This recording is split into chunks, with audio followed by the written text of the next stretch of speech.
નમસ્કાર વિદ્યાર્થી મિત્રો, કેમ છો? મજામાં ને? ઓકે, ચાલો આજનો આપણો પ્રોજેક્ટ રીકેપ તો બોલવું પડે ને કે ભાઈ લાસ્ટ ટાઈમ તમે એમાઇન સંયોજનોની બનાવટની બધી જ પ્રક્રિયાઓ શીખી લીધી. અલગ અલગ પ્રકારની હતી ને, એમાં 3 તો આપણા પૂછવાના પ્રશ્નો હતા. ગેબ્રિયલ સંશ્લેષણ, હોફમેન પ્રક્રિયા હતી અને આલ્કાઇલ હેલાઇડનું એમોનોલિસિસ. આ ઇન્ડિવિજ્યુઅલ ક્વેશ્ચન હતા પૂછવા માટે. આપણે આજે એમાઇન સંયોજનોના ભૌતિક ગુણધર્મોની ચર્ચા કરવી છે, બરાબર? ફિઝિકલ પ્રોપર્ટીઝ કહીએ આપણે તો એ તો ઘણો લાંબો છે ગુણધર્મ એનો, આપણે થોડો શીખતા જઈએ. પણ આની અંદર બેઝિકતા સૌથી વધુ છે. એ તો હોય જ ને, કારણ કે ગયા ચેપ્ટરની અંદર તમારી પાસે કાર્બોક્સિલિક સંયોજનનો એસિડિક ગુણધર્મ હતો ડિટેલમાં. એમાઇન સંયોજનો જે છે એ આપણી ચર્ચા પ્રમાણે કે ભાઈ એમાઇનમાં નાઇટ્રોજન પરમાણુ પાસે અબંધકારક ઇલેક્ટ્રોન યુગ્મ છે. ઇલેક્ટ્રોન યુગ્મનું દાન કરી શકે એટલે પ્રબળ લુઈસ બેઝ તરીકે વર્તે છે. એની બેઝિકતા, સામાન્ય કેબીના મૂલ્યો, એના પર અસર કરતા પરિબળો, બધી ઘણી ડિટેલમાં ચર્ચા છે. એ જેમ જેમ તમે શીખતા જાઓ એ પ્રમાણે આપણે ક્લિયર કરતા જઈએ. ચાલો, સૌથી પહેલું અહીંયા આપણે સામાન્ય વિગત મૂકી દીધેલી છે કે ભાઈ એમાઇન સંયોજનોના ભૌતિક ગુણધર્મ, એમાં વાસ, સ્મેલ, ભૌતિક અવસ્થા, ફિઝિકલ સ્ટેટ અને કલર, રંગ કેવો હોય છે. આ જનરલ તમારી 3 ચર્ચા ઉપર આપણે આપી. પછી મુદ્દો તમારો ઉત્કલન બિંદુ છે, પણ આગળ આપણે ક્યુ મૂકી દીધો. એમાં પછી પેટા ક્વેશ્ચન બનતા જતા હોય છે. એ ઉત્કલન બિંદુની દરેક પ્રકારની ચર્ચા આવતી જશે. ત્યાર પછી તમારી પાસેની જલ દ્રાવ્યતા છે, પાણીમાં દ્રાવ્યતા, કાર્બનિક દ્રાવકમાં દ્રાવ્યતા. એ પણ પેટા વિભાગમાં પ્રશ્નો તમારા ક્લિયર થાય અને સ્ટાર્ટ થાય બેઝિક લક્ષણ અને બેઝિકતાની દુનિયા ખુલે. આજથી શરૂ થાય, ચાલુ રહેશે કન્ટિન્યુઅસ એમાં. હવે આવો પાછળ તો પહેલામાં પહેલું વાસ શબ્દ કીધો છે. હવે તમારી બુકની અંદર એક શબ્દ એવો મૂકેલો છે નિમ્નતર. જોઈ લો, એક નિમ્નતર અને ઉચ્ચતર. આ બે શબ્દ તમને વારંવાર જોવા મળે. હવે નિમ્નતરનો અર્થ એવો જે સંયોજનો છે એમાં કાર્બન પરમાણુની સંખ્યા ઓછા કાર્બન, એટલે તમારે નિમ્નતર વિચારવાનું, અને વધુ કાર્બનની સંખ્યા હોય તો તમારે ઉચ્ચતર શબ્દ માનવાનો, જે લખાણની અંદર છે. એટલે પહેલામાં પહેલું તમને વાસ, સ્મેલ બાબતે એવું કહે છે કે ભાઈ નિમ્નતર એટલે ઓછા કાર્બન ધરાવતા એમાઇન સંયોજનો જે છે ને એમાં પર્ટિક્યુલર આપણે એલિફેટિક કહી દઈએ છીએ. તો એલિફેટિક એમાઇન સંયોજનો જે છે એ માછલી જેવી વાસ ધરાવે, એટલે એકચ્યુઅલી તીવ્ર વાસ કહેવાય. માછલી જેવી વાસ ધરાવતું હોય છે. ઓકે, અને સાથે સાથે આપણે એમ કહીએ છીએ કે ભાઈ આ જે વાસ, સ્મેલની જે ચર્ચા છે એ જ રીતે ભૌતિક અવસ્થા અને છેલ્લે તમારી પાસે કલર. આ 3 લગભગ નજીકના મુદ્દા થયા. તો ભૌતિક અવસ્થામાં પણ એવું જ કહે છે કે નિમ્નતર ઓછા કાર્બન ધરાવતા એલિફેટિક એમાઇન સંયોજનો જે છે, એટલે એમાં પર્ટિક્યુલર કીધું છે 3 કે તેથી વધુ. એટલે તેથી વધુ એટલે લિમિટેડ છે, પછી કે વધુ એટલે કન્ટિન્યુઅસ છે નહીં. તો 3 કાર્બન એટલે પ્રોપાઇલ એમાઇન અને બ્યુટાઇલ એમાઇન આપણે કહીએ. તો એ જે છે એ સામાન્ય રીતે પ્રવાહી સ્થિતિમાં છે. ઓકે, પણ એના કરતા જ્યારે વધુ કાર્બન ધરાવતા સંયોજનો બની જાય તો એ ઘન સ્થિતિ પ્રાપ્ત કરે છે. એટલે ભૌતિક સ્થિતિમાં તમને એટલું જ કહ્યું કે 3 કે તેથી વધુ કાર્બન, એટલે C3H7NH2 અને C4H9NH2, એટલે પ્રોપાઇલ એમાઇન ને બ્યુટાઇલ એમાઇન જે છે એ તમારી પાસે સભ્ય પ્રવાહી સ્થિતિમાં છે. તો મિથાઇલ એમાઇન, ઇથાઇલ એમાઇન છે જ, બરાબર. પણ એના કરતા જ્યારે વધી જાય, વધુ કાર્બન ધરાવતા, એટલે ઉચ્ચતર જે સંખ્યા તમને કીધી છે એ બધાની ભૌતિક સ્થિતિ ઘન બનવાની છે. તો સામે પણ એવું જ કહે છે કે નિમ્નતર એલિફેટિક જે છે એ માછલી જેવી વાસ ધરાવતા હોય છે. પણ પછી ઉચ્ચતર, વધુ કાર્બન ધરાવતા જે સંયોજનો જે છે એની અંદર આ જે વાસ છે એ ધીમે ધીમે ઘટતી જાય, એટલે તીવ્ર ખરાબ વાસ એની ઘટવાની છે. આ એની માહિતી થઈ. સાથે સાથે તમારા પ્રેક્ટિકલમાં એનિલિન છે. હવે એનિલિન એટલે એરોમેટિક એમાઇન છે. તો એનિલિન જે છે એ પણ માછલી જેવી વાસ ધરાવે, એટલે મીઠ ગંધાતું એવી તમને સ્મેલ આવતી હોય ખરા. પણ રંગ બાબતે પણ તમારી ચર્ચા સાથે સાથે આવતી ગઈ છે કે ભાઈ એલિફેટિક અને એરોમેટિક. તો એરોમેટિક એમાઇન સંયોજનો અને અહીંયા પર્ટિક્યુલર આપણે એનિલિન પહેલા મૂકી જ દીધું છે, એટલે બંનેની વસ્તુ સાથે તમારી પાસે આવે. એનિલિન અને એરોમેટિક એમાઇન સંયોજનો જે છે એ સામાન્ય તાપમાને રંગવિહીન છે, કલરલેસ તમારી પાસે છે. પણ એને જ્યારે સ્ટોરેજ કરવામાં આવે, સંગ્રહવામાં આવે, તો એ જ્યારે હવાના સંપર્કમાં આવે તો હવામાં રહેલા O2 સાથે તરત જ સંયોજાય, ઓક્સિડેશનની પ્રક્રિયા કરે અને ધીરે ધીરે એનો ઘેરો લાલ કથ્થાઈ કલર, બ્રાઉનિશ શેડ એનો બનતો જશે. બરાબર. એનું જસ્ટ તમને ઉદાહરણ આપું કે તમારી કેમિસ્ટ્રી લેબની અંદર જેમ સિલ્વર નાઇટ્રેટનું દ્રાવણ ભરેલી બોટલ છે એ કેવી છે, એનો જે કલર ઘેરા તપકીરિયા રંગની બોટલ કહીએ છે ને આપણે એને, બ્રાઉન કલરની, કારણ કે સૂર્યપ્રકાશની હાજરીમાં એનું વિઘટન થાય. એવા ઘણા સંયોજન છે. તો જ્યારે તમને કંપની પેકિંગ આવેલું હોય, લીટર 2 લીટરનું ગ્લાસની બોટલમાં જ આવે, કાચની, એ બ્રાઉન કલરની બોટલમાં ધારો કે 2 લીટર એનિલિન છે. બરાબર. તમારી સ્કૂલમાં પ્રેક્ટિકલ થાય એટલે જે વિદ્યાર્થી માટે લેબ કોઓર્ડિનેટર જે છે એ સીલ તોડીને એમાંથી બીકરમાં એનિલિન કાઢશે શુદ્ધ. અચ્છા, હવે જેટલો ભાગ ખાલી થયો બોટલમાં, ઢાંકણ બંધ કરી દો તો એટલો હવા અંદર આવી કે નહીં? ઓકે, હવાના સંપર્કમાં આવશે જ અંદર, ઓક્સિડેશનની પ્રક્રિયા થાય. પછી જ્યારે થોડા સમય પછી ફરી પાછું એ જ બોટલમાંથી એનિલિન કાઢવામાં આવે તો રંગવિહીન ટ્રાન્સપરન્ટ પાણી જેવું ના હોય. એ કેવું હોય? ઘેરા તપકીરિયા રંગનું, એટલે લાલાશ પડતો કલર થતો જાય. આ જ વસ્તુ ફિનોલને લાગુ પડે. ફિનોલ વખતે પણ આપણે બોલેલા કે ભાઈ સામાન્ય તાપમાને ફિનોલ રંગવિહીન છે, પણ જો તમે હવામાં ખુલ્લો રાખો તો હવામાં રહેલા O2 સાથે સંયોજાય, ઓક્સિડેશનની પ્રક્રિયા કરે. સેમ થિંગ એનિલિન માટે છે, એટલે ઘેરો લાલ રંગ બનતો જશે. એટલે અહીંયા આગળ રંગની પણ ચર્ચા આવી ગઈ કે ભાઈ એનિલિન તેમજ અન્ય એરોમેટિક એમાઇન સંયોજનો જે છે, અન્ય એરોમેટિક એમાઇન એ રંગવિહીન હોય, પણ જો એ હવાના સંપર્કમાં આવે તો O2 સાથે ઓક્સિડેશનની પ્રક્રિયા કરીને ઘેરા લાલ કથ્થાઈ રંગનું બનતું જશે. એટલે કલરની માહિતી આવી ગઈ. અહીંયા ભૌતિક સ્થિતિ તમે પ્રવાહી કીધી, પણ જો વધુ કાર્બન ઉચ્ચતર એટલે વધુ કાર્બન ધરાવતા જે સંયોજનો બનશે એ ઘન સ્થિતિમાં હોવાના.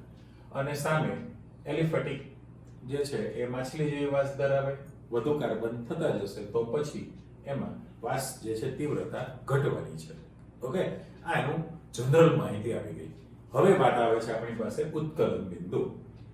તો ઉત્કલન બિંદુમાં ઘણી બધી તમારી પાસે ચર્ચા છે. એમાં સૌથી પહેલું એમાઇનની જો આપણે માહિતી આપીએ તો પ્રાથમિક એમાઇન 10 અને દ્વિતીયક એમાઇન 20 અને તૃતીયક એમાઇન 30, ચતુર્થક એમાઇન તો ક્ષાર કહેવાશે. તો સૌથી પહેલો મુદ્દો કે ભાઈ પ્રાથમિક અને દ્વિતીયક એમાઇન જે છે એના કરતા તૃતીયક એમાઇનનું ઉત્કલન બિંદુ નીચું છે.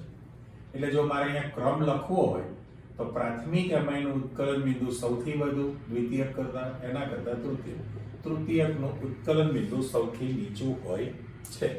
આ એ લોકોની ઇન્ટરનલ કમ્પેરિઝન કરવી છે આપણે. બરાબર. સાથે સાથે આલ્કેન, આલ્કોહોલ એની પણ કમ્પેરિઝન કરવાની છે. તો પહેલું તો તમે એવું કહી શકો કે ભાઈ પ્રાથમિક અને દ્વિતીયક એમાઇન એન્ડ કરી દીધું વચ્ચે, પ્રાથમિક અને દ્વિતીયક એમાઇન કરતા તૃતીયક એમાઇનનું ઉત્કલન બિંદુ નીચું છે, એવો પ્રશ્ન બને. અથવા તો પ્રાથમિક, દ્વિતીયક, તૃતીયક ઉત્કલન બિંદુ જે છે વધતા ચડતા ક્રમમાં હોય છે. તાનું રીઝન શું છે? કારણ એટલું જ છે કે ભાઈ પ્રાથમિક એમાઇનના જે અણુઓ તેમજ દ્વિતીયક એમાઇનના અણુઓ એકબીજા સાથે આંતર આણ્વીય H બંધથી જોડાવાના છે. બરાબર. એટલે આ બંને જે સભ્યો છે એની અંદર H બંધ અસ્તિત્વમાં આવશે, જ્યારે તૃતીયક એમાઇનમાં H બંધ રચાતો હોતો નથી. આપણે પહેલા જ કીધું કે આમાં H બંધ ન બને અને આની અંદર આંતરાણવીય H બંધ બંનેમાં શક્ય છે. આપણે એના માટે આકૃતિ મૂકવી હોય તો એવું થઈ શકે. દાખલા તરીકે R, બરાબર, આ NH2 પ્રાથમિક એમાઇન તરીકે મૂકેલું છે. આ પહેલો એકમ છે. પછી અહીંયા લખીએ તો મારે N, હવે જો તમારે વિચારવું પડે, એના માટે આપણે એક વિગત એવી મૂકીએ છીએ, જો આ પ્રાથમિક, દ્વિતીયક અને તૃતીયક. તો દ્વિતીયકનું સૂત્ર મારે લખવું હોય તો R NH R લખાશે. બીજો અણુ લઈ લો તો R NH R જ છે. અને હજુ એક ત્રીજો અણુ લઈ લો તો R NH R છે. ઓકે, પહેલામાં પહેલું કે ભાઈ નાઇટ્રોજન પરમાણુ પાસે અબંધકારક ઇલેક્ટ્રોન યુગ્મની પેર છે. હવે આ જે તમે સભ્ય મૂકેલું છે એ નિયમ પ્રમાણે આ હું લખું છું દ્વિતીય 2,0 એમાઇન માટે. ઉપર જે તમે આકૃતિ મૂકવાનો છે 1,0 પ્રાથમિક એમાઇન માટે છે. અને તૃતીયકમાં તો શક્ય છે જ નહીં H બંધ. તો આની વચ્ચે લખી દઉં કે ભાઈ આ ડેલ્ટા પ્લસ છે ને ડેલ્ટા માઇનસ છે. ધ્રુવીય પ્રકૃતિ તો છે જ એમાઇનમાં. આલ્કોહોલ સંયોજનની જેમ જ NH બંધ ધ્રુવીય છે, આપણે ચર્ચા કરીએ છીએ. હવે પરિસ્થિતિ કેવી થઈ તમારી પાસે કે ભાઈ આ ધન વિદ્યુત ભારિત નાઇટ્રોજન વિદ્યુત ઋણ જે પરમાણુ છે એની સાથે આકર્ષાયેલા આંતર આણવીય H બંધ રચાશે. ફાઇનલ. બહુ અગત્યનું છે કારણ કે ઘણી વખત એની ચર્ચા આવવાની. તો દ્વિતીયક એમાઇનમાં અણુઓ એકબીજા સાથે આંતર આણવીય H બંધથી જોડાશે. કરેક્ટ? હા. હવે માની લો કે અહીંયા સ્પેસ છે, તમને બતાવી દઉં કે તૃતીયક એમાઇન લખવો હોય મારે તો R, આ N, ફરી પાછો અહીંયા આગળ R મૂકી દો ને R મૂકો. આ તમારી પાસે તૃતીયક એમાઇનનો અણુ છે. હવે નાઇટ્રોજન પાસે તો અબંધકારક ઇલેક્ટ્રોન યુગ્મ છે જ, પણ તૃતીયક એમાઇનમાં નાઇટ્રોજન સાથે એક પણ હાઇડ્રોજન પરમાણુ આવેલો નથી. એટલે તૃતીયક એમાઇનમાં અણુઓ કોઈ દિવસે એકબીજા સાથે આંતર આણવીય H બંધ રચી શકતા હોતા નથી. H બંધ ન રચાય તો એનું આંતર આણવીય આકર્ષણ બળ ખૂબ જ ઓછું હોય, જેના કારણે તૃતીયક એમાઇનનું ઉત્કલન બિંદુ સૌથી નીચું હોય. કરેક્ટ? એટલે તૃતીયકની આપણી પાસે પહેલી ચર્ચા આવી ગઈ કે H બંધ નથી.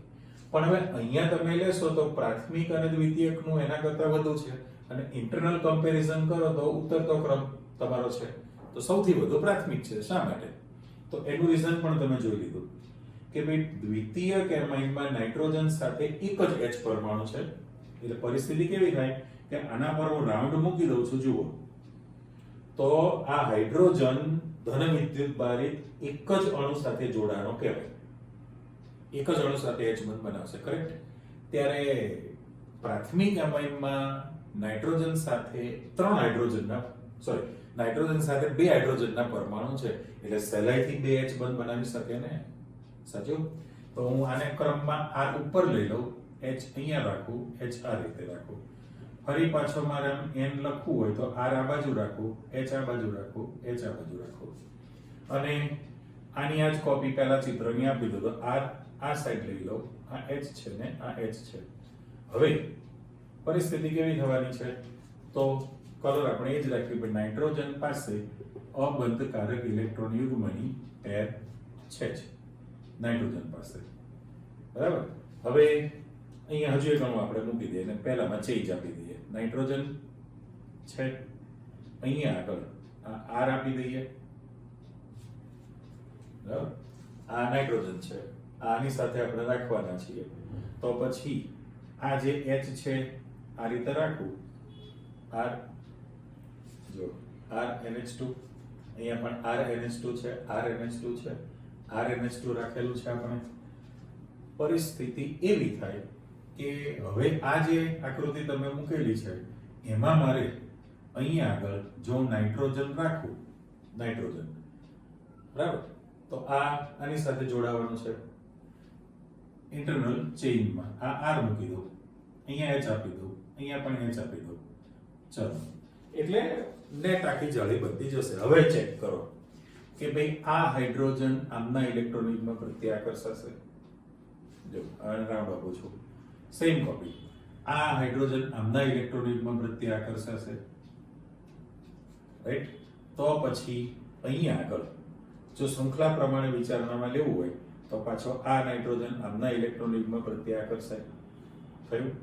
તો આ હાઇડ્રોજન આમના ઇલેક્ટ્રોન યુગ્મ પ્રત્યે આકર્ષાવાનો છે કે નહીં? હવે આ નાઇટ્રોજન જો તમે અહીંયા મૂકેલું હોય તો આ ડિઝાઇન મેં કીધું મારા પહેલા ચિત્રમાં ચેન્જ આપવું છે, તો હું શું કરું કે આની સાથે H અહીંયા મૂકી દઉં, આ હું કાઢી નાખું, તો RNH થઈ ગયું ફરી પાછું. તો આ આમના ઇલેક્ટ્રોન યુગ્મ પ્રત્યે આકર્ષાય કે નહીં? Same copy. તો આ હાઇડ્રોજન આમના ઇલેક્ટ્રોન યુગ્મ પ્રત્યે આકર્ષાઈ શકે કે નહીં? છે.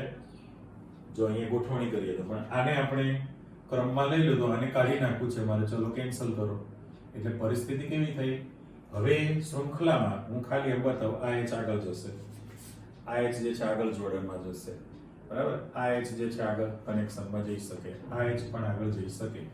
ફરી પાછો હું રાઉન્ડ આપી દઉં છું તો તમે ચેક કરો કે આ પ્રાથમિક એમાઇનનો એક અણુ છે, પ્રાથમિક એમાઇનનો આ એક અણુ, એની સાથે બે હાઇડ્રોજનના પરમાણુ જોડાયેલા છે ને, એટલે આ બ્લેક પેનથી લખું છું તો એ અન્ય બે અણુ સાથે બે આંતર આણ્વીય H બંધ બનાવી શકે.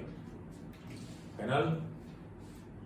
ફરી એમાઇનનો એક અણુ એક હાઇડ્રોજન આમની સાથે H બંધ બનાવે, બીજો હાઇડ્રોજન આની સાથે H બંધ બનાવે, એક. ત્યારે એની સાપેક્ષમાં જે મૂકેલું છે કે દ્વિતીયક એમાઇનમાં એક જ H છે પરમાણુ નાઇટ્રોજન સાથે, એટલે એક જ H બંધ બનાવે. એટલે આમાં આંતર આણ્વીય આકર્ષણ બળ સૌથી વધુ પ્રવર્તે, એની સાપેક્ષમાં આમાં ઓછું પ્રવર્તે. માટે તમે કહી શકો છો કે ભાઈ પ્રાથમિક એમાઇનનું ઉત્કલન બિંદુ દ્વિતીયક કરતા વધુ હોય જ, પ્રાથમિક એમાઇન માટે. હવે એની અંદર આ ચર્ચા થઈ, ઓકે? દ્વિતીયકમાં અને તૃતીયકમાં તો H બંધ રચાતો નથી. આ ઇન્ટરનલ પોતાની માહિતી થઈ. હવે કમ્પેરિઝન કરવી છે આપણે, તો વાત એમ કરી એવું કહેવું છે કે ભાઈ સંતૃપ્ત આલ્કેન સંયોજનો, એટલે આલ્કેન હાઇડ્રોકાર્બન છે, અને એના પછી તમારી પાસે આ એમાઇન સંયોજનો છે, અને અહીં આગળ આલ્કોહોલ શબ્દ મૂકી દો, બરાબર? તો પહેલામાં પહેલું કે ભાઈ એમાઇન એટલે RNH2 જનરલ સૂત્ર છે, પછી પ્રાથમિક છે એવું ના બોલતા, અને ROH એટલે આલ્કોહોલ છે, બરાબર? અને ગોળ કૌંસ આપી દઉં છું. હવે બંનેમાં આપણે માહિતી આપી કે ભાઈ આ જે આલ્કેન છે, આલ્કેન એના કરતા આલ્કેન જે સંયોજન છે અને આ એમાઇન સંયોજન છે, તો આલ્કેન અને એમાઇન કરતા આલ્કોહોલનું ઉત્કલન બિંદુ વધુ હોય છે. ચલો કેમ? તો પહેલામાં પહેલું કે આલ્કેન સંયોજનો જે છે એ અણુ બધા જ અધ્રુવીય અણુઓ હોય, અને એના કારણે એમના અણુઓ કદાપી આંતરઆણ્વીય H બંધ રચી શકતા હોતા નથી. એટલે અધ્રુવીય અણુ છે, આમાં આંતર આણ્વીય H બંધ રચાતો નથી, આંતર આણ્વીય આકર્ષણ બળ સૌથી ઓછું પ્રવર્તે, માટે આલ્કેનના ઉત્કલન બિંદુ સૌથી નીચા હોય, ઓકે? એની સાપેક્ષમાં એમાઇન અને આલ્કોહોલ છે, તો આપણે બંનેમાં ચર્ચા એવી કરવી છે કે ભાઈ એમાઇન સંયોજન હોય તો N-H અને આલ્કોહોલ હોય તો પણ O-H. પરિસ્થિતિ બંનેમાં ધ્રુવીય પ્રકૃતિ તો છે જ, ડેલ્ટા માઇનસ ડેલ્ટા પ્લસ, અહીંયા પણ ડેલ્ટા માઇનસ ડેલ્ટા પ્લસ, એટલે બંધ તો બંનેમાં ધ્રુવીય બંધ છે જ. પણ આપણને તો ખબર છે બીજી આવર્તના જે તત્વો છે, બીજી આવર્તના તત્વો યાદ કરી લો કે ભાઈ કયા આવશે? Lithium, beryllium, boron, carbon, nitrogen, oxygen, fluorine અને નિયોન. તો નિયોનને તો હું ચોકડી પાડી દઉં. હવે આપણી પાસે આ જે છે બીજી આવર્તના જે તત્વો હતા, એમાં આવર્ત કોષ્ટકમાં ડાબી બાજુ અને જમણી બાજુ, ડાબી બાજુથી જમણી બાજુ તરફ જાઓ તો એ લોકોની વિદ્યુતઋણતા શું થાય? વિદ્યુતઋણતા જે છે એ ક્રમશઃ વધે. ખાલી એરો પાડી દો કે વિદ્યુતઋણતા વધે છે, કરેક્ટ? ડાબી બાજુથી જમણી બાજુ તરફ જાઓ. આપણે આંકડાકીય લખીએ તે પણ તમને ખબર છે ને કે ભાઈ લિથિયમની વિદ્યુત ઋણતા સૌથી ઓછી કેટલી સ્વીકારેલી છે 1.0, બરાબર, રાઉન્ડ આપી દો. અને ફ્લોરિનની વિદ્યુત ઋણતા સૌથી વધુ છે. પણ વચલા જે આંકડા છે 50-50 પૈસાનું આપણે ઇન્ક્રીમેન્ટ આપીએ છીએ. તો આ બેરિલિયમ 1.5, આ 2 છે, 2.5 છે, 3 છે, 3.5 છે અને 4 છે. 50-50 પૈસાનું ઇન્ક્રીમેન્ટ તમે આપેલું છે. એટલે સૌથી ઓછી વિદ્યુત ઋણતા લિથિયમ 1.0 સ્વીકારેલી અને સૌથી વધુ વિદ્યુત ઋણતા ફ્લોરિનની 4.0 છે. ત્યારે તમે અહીંયા કમ્પેરિઝન કરી નાખી કે નાઇટ્રોજન અને ઓક્સિજન, તો નાઇટ્રોજન કરતા ઓક્સિજનની વિદ્યુત ઋણતા વધુ છે. એટલે પરિસ્થિતિ કેવી થવાની છે કે જ્યારે તમે આલ્કોહોલના અણુઓ અને એમાઇનના અણુઓ H બંધ રચાવે તો અહીંયા આગળ જનરલ આપણે સૂત્ર આપી દીધું ભાઈ ROH અને ROH આપણે મૂકેલું છે, કરેક્ટ. આ કોની વાત છે? આલ્કોહોલની વાત. હવે આલ્કોહોલમાં અણુઓ જે H બંધ રચશે તો રીઝન તમે આપી દીધું કે ભાઈ નાઇટ્રોજન કરતા ઓક્સિજનની વિદ્યુત ઋણતા વધુ છે. એટલે આની અંદર જે છે આલ્કોહોલના અણુઓ વચ્ચે જે H બંધ રચાવાનો એની પ્રબળતા વધુ હોય, પ્રબળ H બંધ રચાશે. અને એની સાપેક્ષમાં જે તમે એમાઇન સંયોજનો લખવાના છો, અત્યારે હું ખાલી RNHR દ્વિતીયકનું સેમ્પલ મૂકું છું કે ભાઈ RNHR, બરાબર. તો આમને ત્યાં જે H બંધ રચાશે કન્ટિન્યુઅસ એમાઇનમાં એ સાપેક્ષમાં નિર્બળ H બંધ બનશે, કરેક્ટ. જો એ નિર્બળ H બંધ બનતો હોય તો પછી એમાઇનના અણુઓ કરતા આલ્કોહોલના અણુઓમાં આંતરઅણુવીય આકર્ષણ બળ વધુ પ્રવર્તે. માટે એમાઇન કરતા આલ્કોહોલના ઉત્કલન બિંદુ વધુ હોય છે. હવે સ્પષ્ટતા કરી છે કે ભાઈ સમાન આણ્વીય દળ, તો મોલર દળ શબ્દ વાપરવામાં આવે.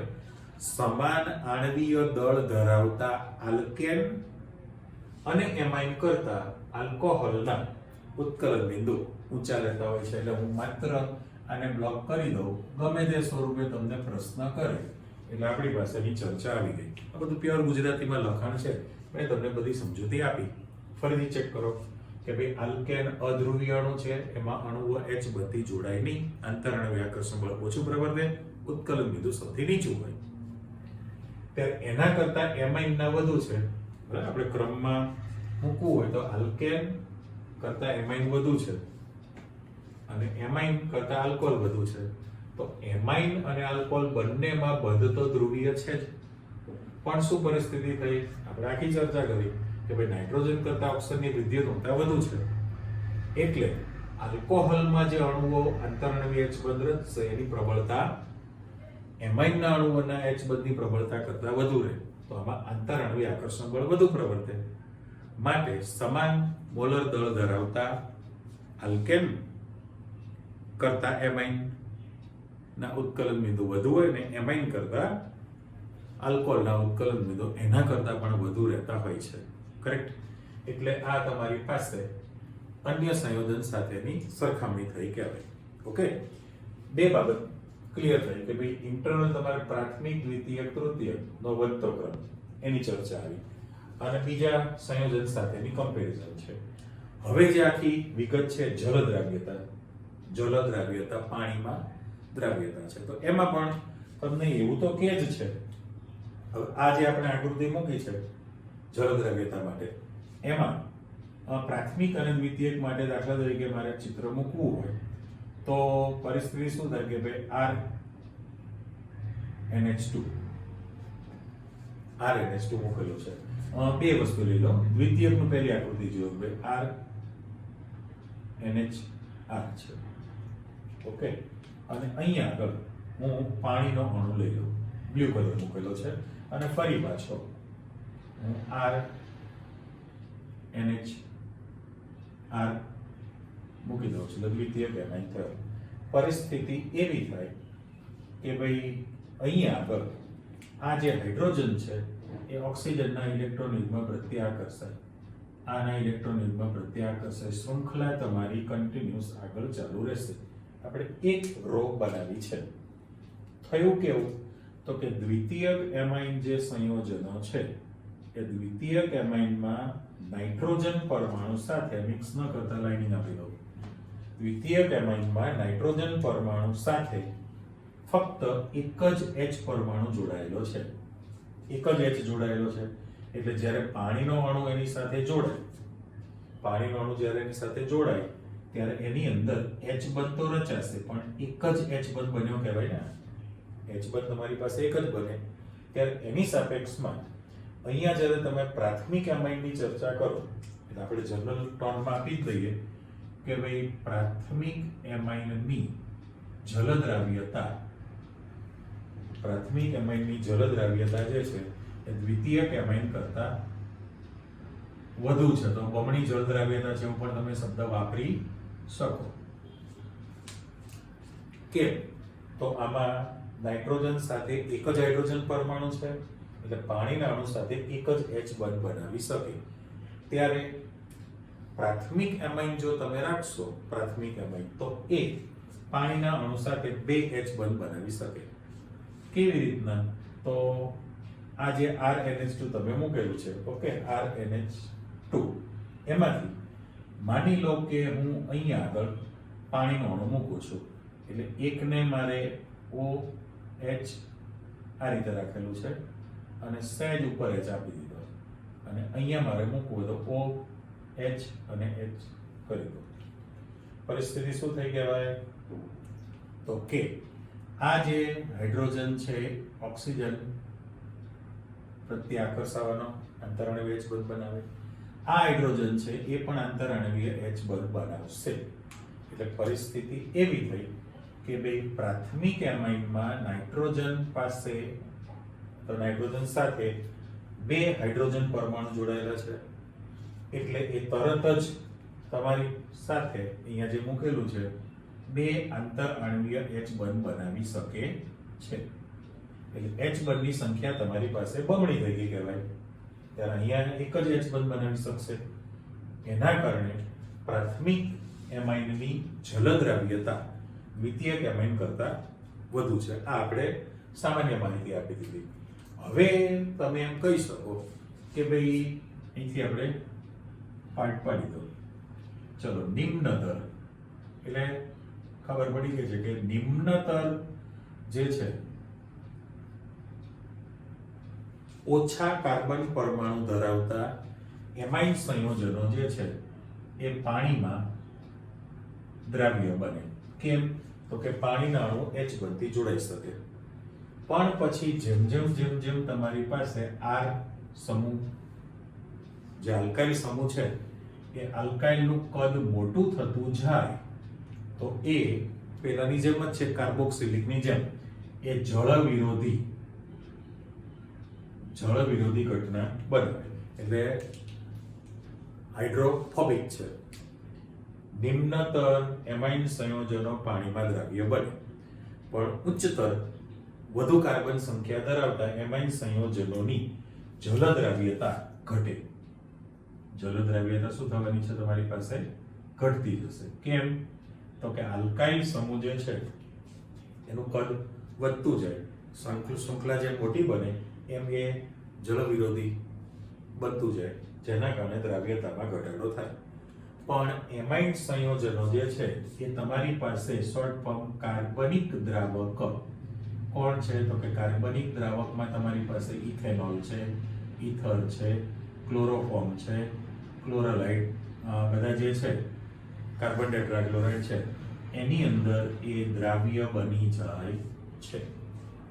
એટલે નિમ્નતર વાળાની દ્રાવ્યતા વધુ છે, ઉચ્ચતર હોય તો દ્રાવ્યતા ઘટતી જાય, ધીમે ધીમે અદ્રાવ્ય તરફ જવાનું છે. ત્યારે કાર્બનિક દ્રાવકમાં એ પાછા દ્રાવ્ય બની શકે છે. એટલે જલ દ્રાવ્યતા પણ પ્રાથમિકની દ્વિતીયક કરતા વધુ હોય છે. એ તમારી પાસે એવી ડિટેલમાં ચર્ચા આવતી ગઈ. આ દ્રાવ્યતાની માહિતી આવી કહેવાય. કરેક્ટ? હવે એ જે છે એ અણુભાર પ્રમાણે અને ઇન્ટરનલ કમ્પેરિઝન. પણ કાર્બનિક દ્રાવક જે છે એની અંદર એ દ્રાવ્ય બને. હવે વાત આવે છે તમારી પાસે બેઝિક લક્ષણ.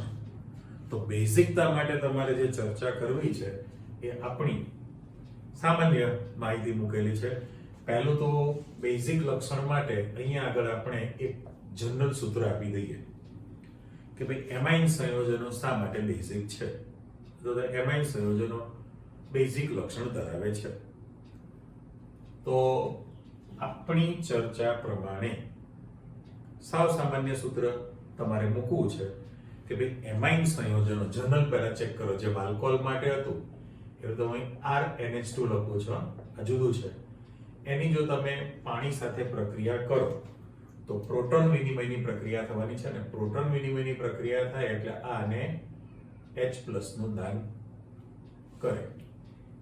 બરાબર, H+ નું જો દાન કરી દે તો તમારી પાસે RNH3+ બની જાય અને વત્તા OH- બને. હવે કલર જુદો મૂકું છું. નાઇટ્રોજન ઉપર ધન વીજભાર અને ઓક્સિજન ઉપર ઋણ વીજભાર છે. ઓકે, કોઈ પણ એમાઇન સંયોજનો જે છે એ પાણી સાથે પ્રક્રિયા કરીને પ્રોટોન વિનિમયની પ્રક્રિયા થઈને દ્રાવણમાં OH- આયન મુક્ત કરે, જેને આપણે હાઇડ્રોક્સિલ આયન કીધેલો છે. અને એના કારણે એની અંદર લાલ લિટમસ પત્ર જે છે વાદળી રંગનું બની જશે. બરાબર, અહીંયા શબ્દ મૂકી દો, લિટમસ પત્ર. કરેક્ટ. લાલ લિટમસ પત્ર જે છે, લાલ લિટમસ પત્ર એ તરત જ વાદળી રંગનું બની જાય. તો એનો અર્થ એમ કે બેઝિક ગુણધર્મ થયો ને. ત્યારે ફિનોલમાં પણ આપણે લખેલું છે કે ફિનોલ એસિડિક છે. ઘણી વાર ચર્ચા કરી. કેમ? તો કે ફિનોલ પાણી સાથે પ્રક્રિયા કરે તો દ્રાવણમાં H3O+ મુક્ત કરે ને, અને એના કારણે એના જલીય દ્રાવણમાં વાદળી લિટમસ પત્ર લાલ રંગનું બને. એટલે અહીંયા આગળ આલ્કોહોલ ને ફિનોલ બંને માટે સાચું છે ને. આલ્કોહોલ પણ હોય અથવા ફિનોલ હોય. આલ્કોહોલ અને ફિનોલ બંને એસિડિક ગુણધર્મ ધરાવે કારણ કે H3O+ મુક્ત કરે છે. બરાબર, એનું લખી આપીએ. ચલો, જગ્યા છે તો આ રિંગ ઉપર OH આપવું ફિનોલ છે. કરેક્ટ. અથવા તમે આલ્કોહોલ ROH લખી શકો. આની પણ જ્યારે તમે પાણી સાથે પ્રક્રિયા કરો તો પ્રોટોન વિનિમયની પ્રક્રિયા થશે. પણ હવે આ અને પ્રોટોન H+ નું દાન કરે ને, એટલે પરિસ્થિતિ કેવી થવાની છે? તમારી પાસે રિંગ ઉપર ખાલી ઓક્સિજન વધે. અત્યારે મેં રિંગ જ મૂકેલી છે બોલે, અને અહીંયા H3O+ આયન, જેને આપણે હાઇડ્રોજન કીધું છે. હવે આમાં નિયમ પ્રમાણે 2s2 2px2 2py1 2p7, પણ બોન્ડ તૂટ્યો. વધનું ઇલેક્ટ્રોન કોની પાસે રહેવાનું છે? ઓક્સિજન પાસે. પણ આ ફિનાઇલ વત્તા ઓક્સિજન છે તો એનું નામ પડી ગયું ફિનોક્સાઇડ આયન. ફિનોક્સાઇડ આયન છે. પણ આને ઋણ વીજભાર આવશે તમારી પાસે, અને H3O+ જે છે એમાં હાઇડ્રોજન ઉપર ધન વીજભાર આપી દો. ચલો, અહીં પણ રાઉન્ડ આપી દો. નાઇટ્રોજન ઉપર ધન છે, ઓક્સિજન ઉપર ઋણ વીજભાર છે. એટલે આલ્કોહોલ હોય અથવા તો ફિનોલ હોય. બરાબર, તો એ પાણી સાથે પ્રોટોન વિનિમયની પ્રક્રિયા કરીને દ્રાવણમાં H3O+ હાઇડ્રોનિયમ આયન મુક્ત કરે. ત્યારે એમાઇન સંયોજનો પાણી સાથે પ્રક્રિયા કરીને હાઇડ્રોક્સિલ OH- આયન મુક્ત કરશે. અને આમના કેસમાં ઉલટું થવાનું ને, કે વાદળી લિટમસ પત્ર જે છે લાલ રંગનું બને. આ જે છે એ તમારી પાસે ખાલી શોર્ટમાં લખી દો, વાદળી લિટમસ પત્ર કેવું બનાવી દેશે? લાલ કલરનું. અને આપણે તો વર્ષોથી ખબર છે ને કે ભાઈ નાના ધોરણમાં વિદ્યાર્થીઓને એસિડ બેઝનો તફાવત આવે. લિટમસ પત્ર કોને કહેવાય ખબર ન હોય, ભૂરાને લાલ બનાવે કે લાલને ભૂરું બનાવે એવી ખબર ન પડે. એટલે આપણે શું, એ વિદ્યાર્થીને એક સ્ટેટમેન્ટ આપી દઈએ. જો લખું છું, 1 ભૂલે 2 લાભ. 1 ભૂલે 2 લાભ. ચલો, આ સ્ટેટમેન્ટ આપી દીધું. ઓકે, એટલે યાદ રાખવા માટે 1 ભૂલ કરો 2 લાભ થાય ને, 1 ભૂલે 2 લાભ.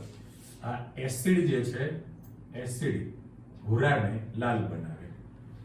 એટલે કલર પણ બદલી નાખો. એસિડ જે છે ભૂરાને લાલ બનાવે, બેઝ જે છે એ લાલને ભૂરું બનાવે. એટલે હવે તમારે કોઈ પણ નાના ધોરણનો વિદ્યાર્થી હોય તો લિટમસ અસર તમારે એને સમજાવી દે. ભાઈ એક સ્ટેટમેન્ટ યાદ રાખો ને, એટલે તારી પાસે તૈયાર થઈ ગયું. કે ઉપર એસિડ હોય, બેઝ હોય, તફાવત ઉલટા સુલી લખી નાખે. એટલે એક ભૂલે બે લાલ. તો એસિડ ભૂરાને લાલ બનાવે, બેઝ લાલ ને ભૂરું બનાવે, કલર પણ અલગ મૂક્યા છે.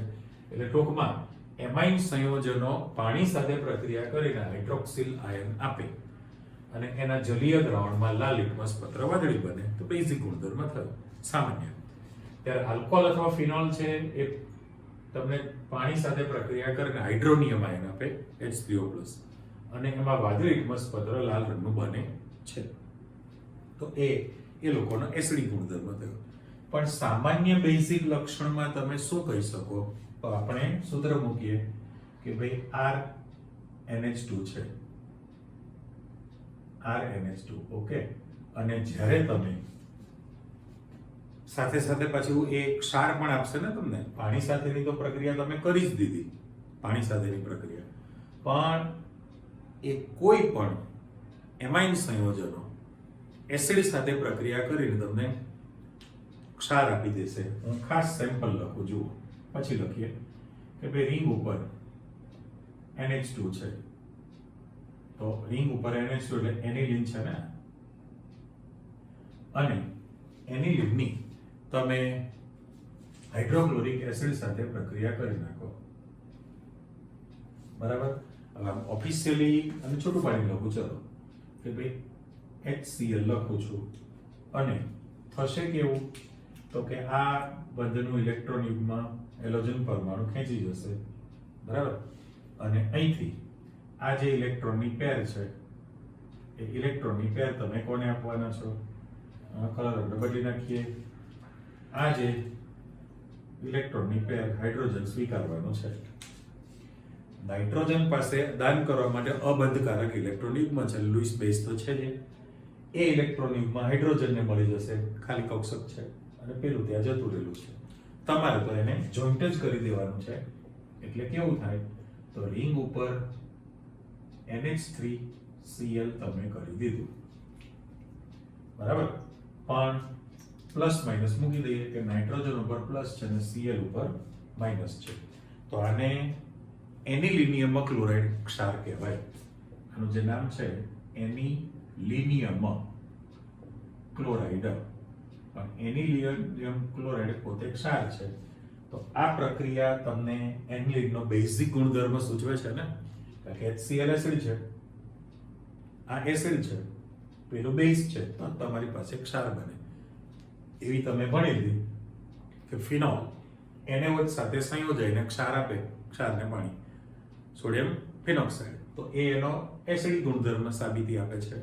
તો એનિલિન છે એ તમારી પાસે જે પ્રક્રિયા કરીને આપે, એ કેવી પ્રક્રિયા આપે છે તમને?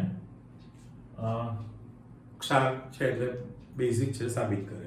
ઉપર તમારી પાસે જનરલ સૂત્ર લખવું છે આપણે, તો RNH2 છે પ્લસ HX આપણે આપી દીધું, કરેક્ટ. તો હવે આમાં કેવું થવાનું? તો એ જ કલર મૂકો કે ભાઈ આ બંધનું ઇલેક્ટ્રોન યુગ્મ હેલોજન પરમાણુ તરફ ખસે.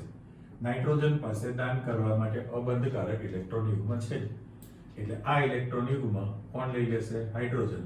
અથવા હાઇડ્રોજન તે ઇલેક્ટ્રોન યુગ્મ સ્વીકારે. અને જો તમે જોઈન્ટ કરી દો તો તમારી પાસે RNH3X લખી શકાય, કરેક્ટ. RNH3X. પણ નાઇટ્રોજન ઉપર પ્લસ ચાર્જ છે અને હેલોજન ઉપર ઋણ વીજભાર છે. તો આને આ જે સમીકરણ તમે મૂકેલું છે ને બ્લોક કરી દો. આ પોતે ક્ષાર બની ગયો. એટલે બેઝિકતા માટે આપણે જનરલ ટોન છે, પછી તો બધું ડિટેલમાં તમે ભણવાના જ છો. એટલે કોઈ પણ એમાઇન સંયોજન ખનિજ એસિડ HCl સાથે પ્રક્રિયા કરે તો એનો તમારી પાસે ક્ષાર બનાવી દે. સાબિતી માટે કહ્યું કે ભાઈ એનિલિન છે, એનિલિનિયમ ક્લોરાઇડ ક્ષાર આપી શકે આની અંદર. એ પેલું જે છે આ કોઈ પણ એમાઇન છે પાણી સાથે પ્રક્રિયા કરે તો એને એમોનિયમ કેટાયન કહેવાય, એમોનિયમ કેટાયન તરીકે. તો હવે ઉલટું જાઓ કે તમારી પાસે જે પેલો ક્ષાર છે એની પ્રબળ બેઝ સાથે પ્રક્રિયા કરો. NH3X મેં લખેલું છે, અને જો તમે એની કોઈ પણ પ્રબળ બેઝ NaOH જેવા ઘટક સાથે પ્રક્રિયા કરશો નાઇટ્રોજન ઉપર પ્લસ ને x ઉપર માઇનસ આપી દઉં છું. જો તમે પ્રબળ બેઝ NaOH સાથે પ્રક્રિયા કરો તો તમે આમાં શું બનાવવાના છો? થઈ ગયું કે આમાંથી તમે એક H કાઢીને OH ને આપી દો, H પ્લસ ને OH માઇનસ એટલે H2O બને. R NH2 મૂળ સંયોજન પાછું આવી જાય, X માઇનસ છૂટો પડે. X માઇનસ તમારી પાસે છૂટો પડે. માની લો કે તમે અહીંયા NaOH રાખો ને તો NaCl બને વત્તા H2O બને અને RNH2 છે. આયનિક ફોર્મમાં સમીકરણ તમારી બુકમાં આપેલું છે તો હું એવું જ લખું કે ભાઈ RNH2 એમાઇન સંયોજન છે તમારી પાસે પ્લસ H2O છે અને પ્લસ X માઇનસ તમારી પાસે છૂટું હેલાઇડ આયન છે એ મુક્ત થઈ ગયો કહેવાય. તો આને ફરી પાછું બ્લોક કરી દઈએ સમીકરણને કે આ જે મૂકેલું છે એ કોણ હતો? એમોનિયમ ક્ષાર છે. એમાઇલ સંયોજનનો એમોનિયમ ક્ષાર હતો. એની તમારે જ્યારે પ્રબળ બેઝ સાથે પ્રક્રિયા કરશો, આ બેઝ છે તો એમાંથી મૂળ પાછું એમાઇન સંયોજન પાછું આવી જશે અને હેલાઇડ આયન મુક્ત થાય. એટલે ટૂંકમાં બે ત્રણ રીતે તમે સાબિતી આપી દીધી કે ભાઈ એમાં ઇલેક્ટ્રોન યુગ્મ છે, દાન કરી શકે, લુઈસ બેઝ તરીકે વર્તે છે, પાણી સાથે પ્રક્રિયા કરીને હાઇડ્રોક્સિલ આયન આપે છે, લિટમસ અસર દર્શાવે, એસિડ સાથે પ્રક્રિયા કરીને એનો HCl હોય તો ક્લોરાઇડ ક્ષાર તમને આપી દે, એમોનિયમ ક્ષાર બને છે. અને એક ક્ષારની પાછી પ્રબળ બેઝ સાથે પ્રક્રિયા આપો તો મૂળ એમાઇન સંયોજન પાછો મળશે. એટલે ટૂંકમાં આપણા જે આજના ચર્ચાના વિષય જે હતા એમાં વાસ હતી એમાઇનની, ભૌતિક અવસ્થા કેવા પ્રકારની, એમના રંગ વિશેની ચર્ચા, ઉત્કલન બિંદુની પણ તમારી પાસે માહિતી આવી ગઈ અને પાણીમાં દ્રાવ્યતા, કાર્બનિક સંયોજન એટલે કાર્બનિક દ્રાવકમાં દ્રાવ્યતાની ચર્ચા કરી અને એની બેઝિક લક્ષણની માહિતી આપી. હવે તમે નેક્સ્ટ ટાઈમ જે શીખવાના છો એમાં ડિટેલમાં બેઝિક ગુણધર્મ તૈયાર થવાનો છે. ઓકે, પણ આટલું તૈયાર કરી રાખો, બધું ડિસ્ક્રિપ્ટિવ છે ને આ SQ નાના પ્રશ્નો તરીકે 2 માર્કના કારણ SQ માં MCQ માં પૂછાતું રહે એટલે આને તૈયાર કરવું પડે જ. એના પછીનો એમાઇન ની લાક્ષણિકતા કઈ, બેઝિકતા ડિટેલ શીખીશું. મળીએ ફરી પાછા. આવજો.